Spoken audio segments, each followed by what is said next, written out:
Hello everybody, my name is Kevin and welcome back to another album review. And today, I'm talking about the fifth album from Pink Floyd, Atom Heart Mother. Alright, we have officially made it into the 70s, and this is where most of the Pink Floyd albums really start to roll in. Granted, it's because almost half of their studio albums were released during this decade, but never mind that. So this is the last album that Pink Floyd made basically entirely in their experimental format. The band has expressed negative opinions on this album later on, but I've honestly always thought that the way this album was laid out was pretty cool. Like, it's only 5 tracks long, but 2 of the songs take up 2/3 of the running time, and then there's still 3 songs left. And the thing is, I love this album. I really do. Aside from A Saucer Full of Secrets, this is probably the first album in their catalog that I really truly love. It is a really nice album to listen to, and The Wonky Angle, aka 256 Pi, has stated that this album is more of an anytime album than most of their records, which I think is also pretty true. So, let's go then track by track, shall we? We start with the 23-minute title track. This track is absolutely huge. They brought on a full choir and orchestra for this track, and there's 6 parts of it, and they're all very distinct. So let's go through them, shall we? Part 1, Father's Shout, is where there's the overture and the main theme is first played. Then Part 2, Breast Milky, has a cello solo and also a guitar solo by David Gilmour. And then there's Part 3, Mother 4, which is basically the organ-centered part where, well, the organ is the main part. Richard Wright's organ is the main part. And there's also soprano voices and a choir. The choir joins in for this one, and it's all very pretty, and I really like it. And then Part 4, the Funky Dung section, is, well, it's a strange one. It is probably a pretty funky part of the track, and the choir also joins in, chanting nonsensical words. And I really do like the instrumentation on this part a lot. And then there's another reprise of the main theme, and then there's Part 5, Mind Your Throats Please, which is the noisy part of the track. There's a bunch of extra electronic noises on it, and then that all builds into another reprise of the main theme. And then Part 6, Reemergence, the final part, is basically, it reprises of a lot of parts from earlier in the track, and it all builds to an insane climactic finish where everyone that played throughout the track is on the ending. And yeah, the ending is pretty cool as well, and yeah, this whole track is absolutely glorious in my opinion. Not one note wasted, and wow, it's just amazing. It's very well laid out, and wow, I really have no words for the title track. It's just so huge that you can't even put into words how you can explain it. It's just such a huge track, and I absolutely love it. It's great. Now let's get into the second side of the album. Now, like on Ummagumma, the band members all got their separate tracks that they could write, though unlike on Ummagumma, they don't play all of their instruments alone. For instance, on If and Summer 68. If is written by Roger Waters, and it deals with introspection, and it's probably even about their former bandmate Syd Barrett again. And it's really pretty. I really do like the electric guitars on this one, although it's mostly an acoustic guitar piece, but I really do like the electric guitars on this track. Though, if I had to pick a least favorite, it would probably be this one. It's just good. It's nothing all that...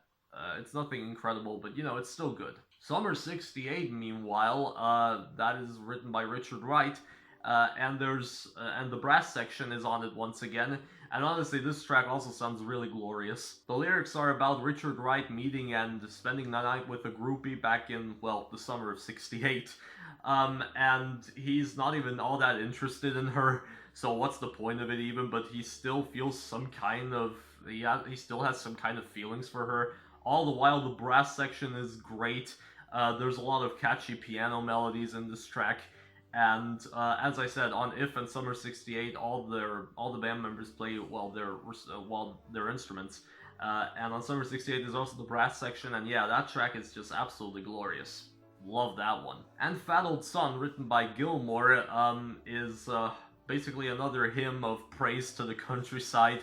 And Gilmour plays all of the guitars on this track, including bass, and also all the drums. and Richard Wright plays the organs.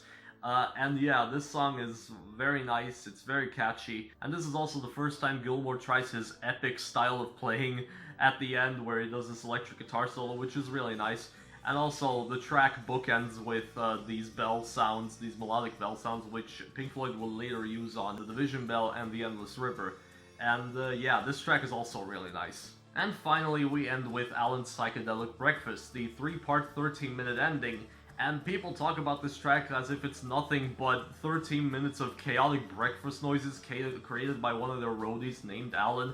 But honestly, those breakfast noises are basically like transitional parts in between the instrumental parts that Pink Floyd play.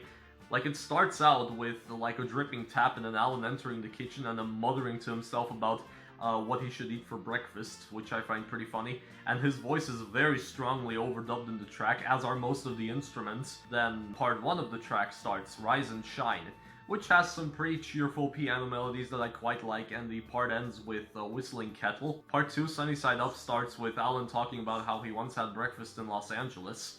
Macrobiotic stuff. And then he pours milk and cereal into a bowl, and then also drinks at gulps very loudly, which I find to be pretty hilarious.